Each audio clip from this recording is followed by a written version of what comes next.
Welcome to my YouTube channel. आज की video में हम डिस्कस करेंगे कि कौन कौन सी कंडीशंस जो हैं जब टेनेंट जो है वो रेंट अथॉरिटी को ही सीधा रेंट पे कर देता है, जो कि सेक्शन 14, 15 और 16 इसमें बताया गया है। अगर आप इन सेक्शन को अलग से पढ़ेंगे तो काफ़ी डिफ़िकल्ट होगा आपके लिए भी कि उसको सेट करना प्रोसीजर को, ठीक है।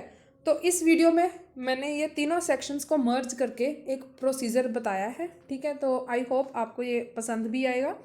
So without any delay let's start from the today's video. तो सबसे पहले सर्कमस्टांसेस कौन से हैं जब रेंट दिया जाए by the tenant to the rent authority.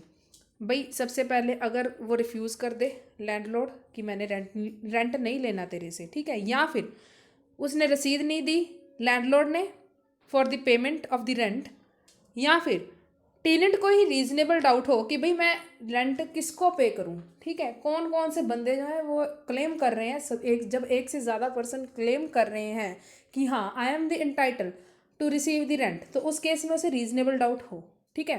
ये गुड फेथ में डाउट होना चाहिए, मेलाफाइड नहीं होना चाहिए, ठीक है। प्रोसीजर शुरू होता है सेक्शन नंबर 14 में। तो यहाँ पे बताया गया है सबसे पहले एप्लीकेशन लगाएगा टेनेंट टू रेंट अथॉरिटी, जिसके कंटेंट्स बताए गए हैं कि details of the premises, time period, और साथ के साथ उन सभी पर्सन्स के नाम जो कि क्लेम कर रहे हैं कि हाँ I am entitle to receive the rent. साथ के साथ रीजंस एंड सर्कमस्टांसेस भी बताएगा on which he paid to rent authority.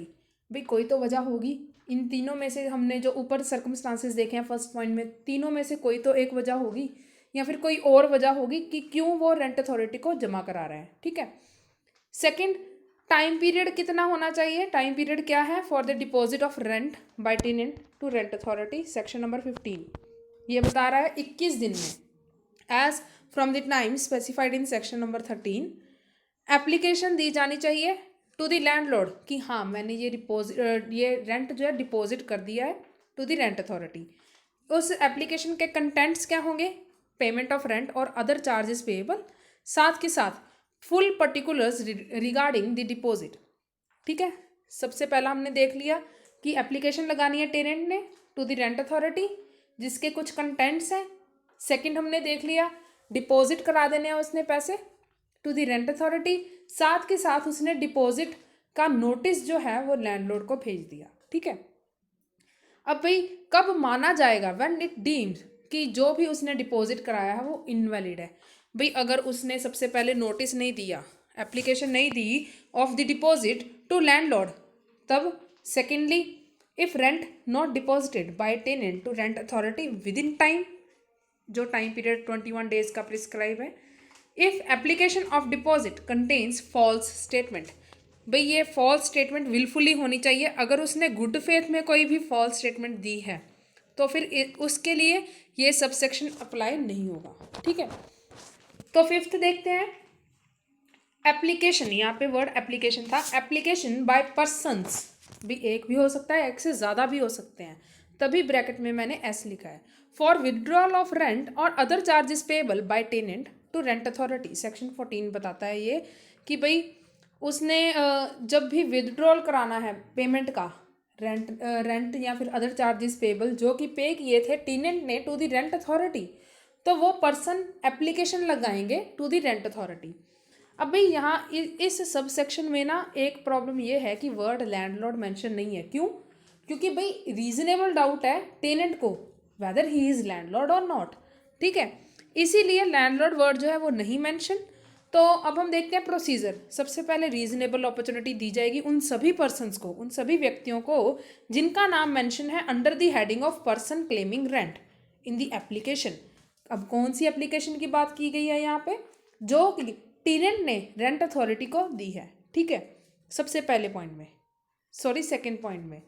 तो सेटिस्फेक्शन होनी चाहिए रेंट अथॉरिटी को कि हाँ ये वही बंदा है, that is a person who is entitle to receive the rent, मतलब कि लैंडलॉर्ड, ठीक है।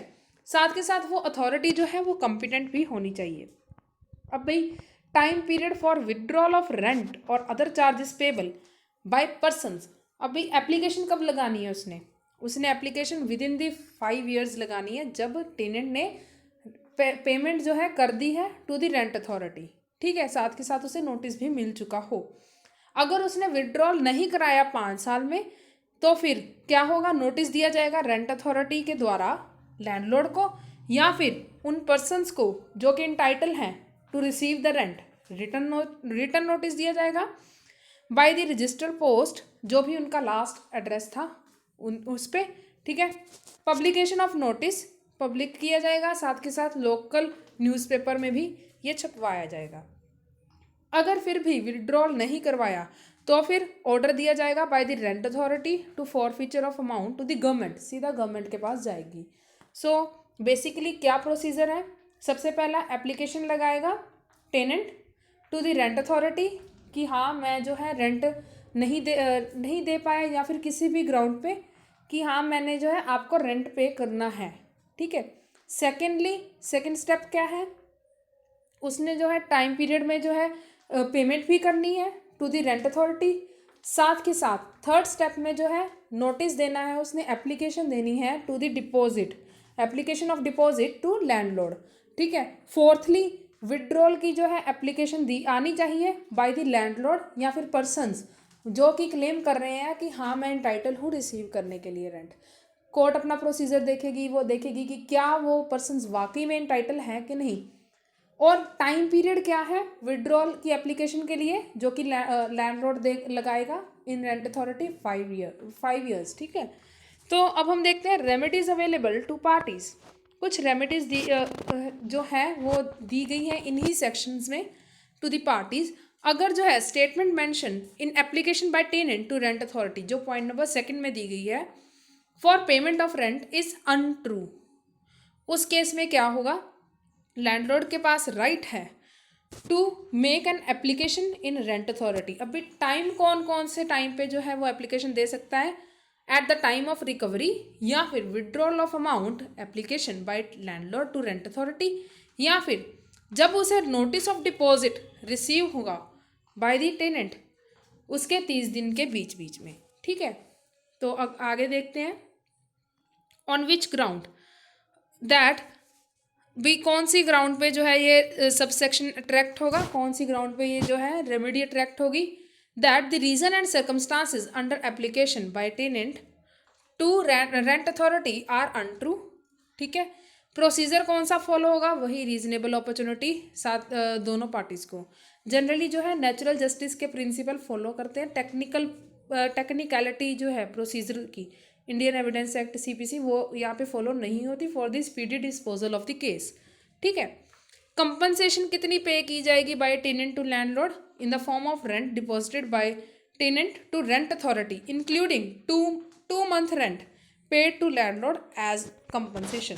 जो पिछला उसने रेंट जमा कराया वो, साथ के साथ आगे वाले 2 महीनों का रेंट भी उसे दिया जाएगा। ठीक है, अब भाई रेमेडी यहाँ पे एक और केस में भी दी गई है to the tenant for unreasonable refusal to receive the rent. Landlord कह रहा मैंने नहीं तेरे से रेंट रिसीव करना, वो भी अनरीजनेबल ग्राउंड पे। तो सबसे पहले क्या ऑप्शन है, टेनेंट एप्लीकेशन लगाएगा या फिर हम इसे कंप्लेंट भी कह सकते हैं टू रेंट अथॉरिटी इसी ग्राउंड पे, तो रीजनेबल अपॉर्चुनिटी दी जाएगी by the rent authority to both the parties. Compensation same वही 2 month rent to tenant by landlord. ठीक है, इन फॉर्म ऑफ फाइन। इसमें ये बात थी, इस रेमेडी में ये बात है, जो पिछला उसने रेंट जमा कराया है वो नहीं उसे वापस होगा, सिर्फ और सिर्फ अगले वाले 2 महीनों की जो है वो एज अ फाइन कंपनसेशन उसे दी जाएगी।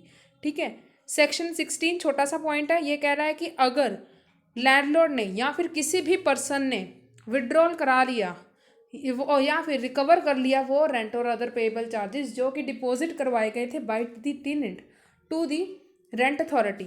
इसका मतलब ये नहीं है कि उन्होंने ये एडमिट कर लिया कि जो इंटरेस्ट 15% सेक्शन 13 में बताया गया है वो बिल्कुल सही है।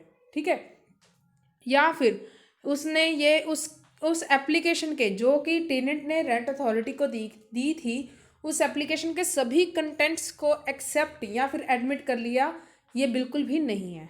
ठीक है, तो ये था हमारा आज का टॉपिक। सो अगर आपको हमारी वीडियो पसंद आई हो please like, comment, share and subscribe my channel. Thank you.